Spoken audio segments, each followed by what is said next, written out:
Hello and welcome back to Mondays with Meghna. We're on episode 7, so we've got about 3 more before we wrap all of this up.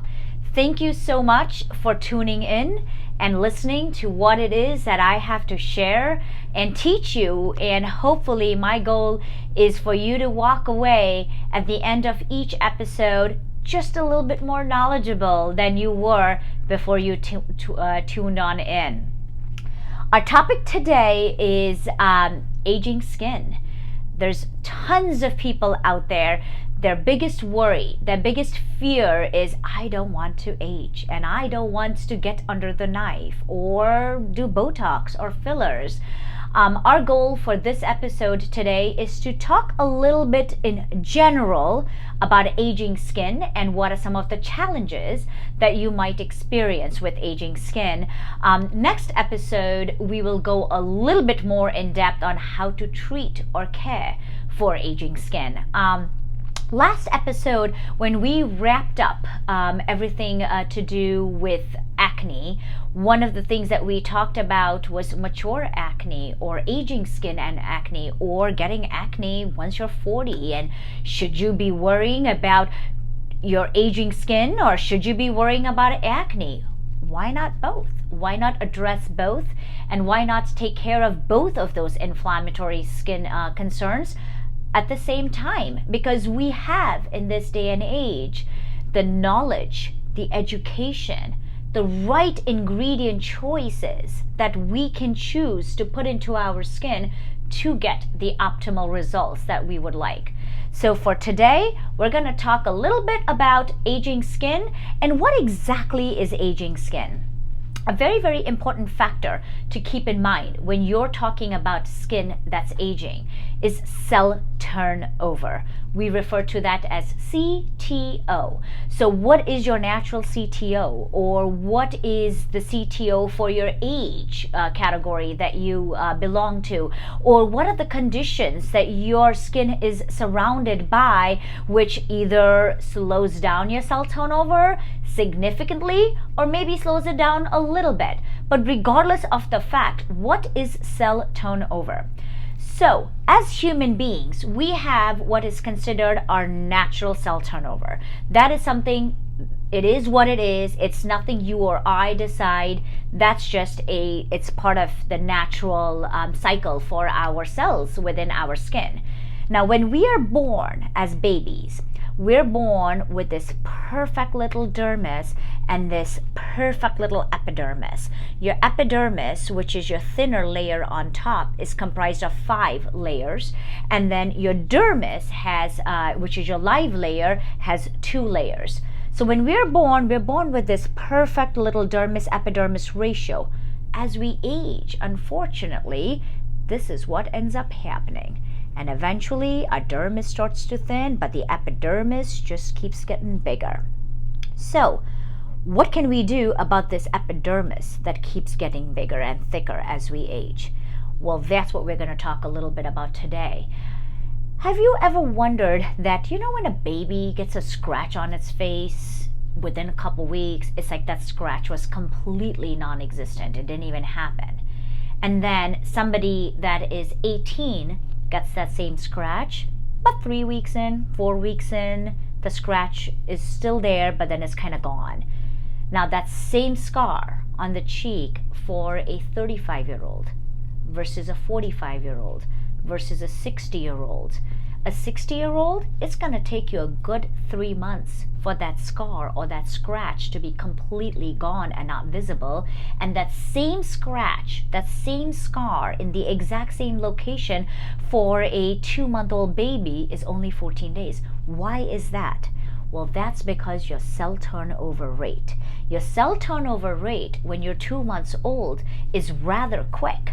Your new cells are being generated in your dermis, in your basal cell layer, which is that layer that connects the epidermis to your dermis. That's your germinative layer. That's where everything is happening. So your cells, when they are produced in that germinative layer, by the time they get to the top of your epidermis at 2 months old, it's only about 14 days.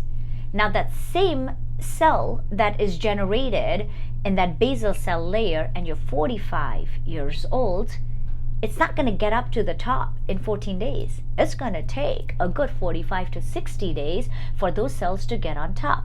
So what ends up happening is, even though our basal cell layer is producing these healthy, grape-like looking cells, which is how cells should be. Healthy cells, when they are being reproduced, they should look like plump, juicy grapes. In 14 days, when those cells make their way on top, you're still looking at grapes. Maybe slightly squishy grapes, but still grapes. Now that same cell, those same grapes, if it has taken you 45 days to get to the surface, those grapes are beyond raisins at this point. They're dried oatmeal flakes. That whole cycle is called a cell turnover. And understanding your cell turnover is very important. I am 40 years old. My natural cell turnover cycle is about 35 to 45 days, which means it takes my cells that long to get to the top. I take excellent care of my skin. So guess what? When my cells are being produced in that basal cell layer, they're getting to the top within 30 days. So when you look at my skin, no matter what, whether I've just had a treatment or not, I always have a glow, I have my radiance, and my cells look youthful. That is something that I am doing for that to happen. I am making sure that my cells don't have to travel a path so thick that is going to take, in those 45 days, by the time it gets to the top up here, it is completely just sucked out of all the juice and the hydration and all the good things that the cell is born with, because by the time it made its way to the top through all those layers of dead skin cells, there's nothing left for it to show. So even though you're having your cell turnover, you're not seeing on the surface of your skin plump, juicy grapes. What you are seeing is raisins or oatmeal flakes, because that's how long it took your cells to get from the basal cell layer to the top. So understanding that is very important. So what's the essence of taking care of your skin? The whole goal when you are trying to take care of your skin and making sure that your skin is not aging, the whole goal is to make sure that those healthy, grape-like looking cells that are being generated in your basal cell layer look, if not like healthy, perfect, plump grapes, perhaps squishy grapes. But at the most, they're going to be squishy grapes and not raisins or dry oatmeal flakes. One of the other things to keep in mind when you're talking aging skin is the inflammation within your skin due to free radical damage, which you're prone to a lot more the older you get. Now, in our next episode, we're going to talk about how to care for aging skin.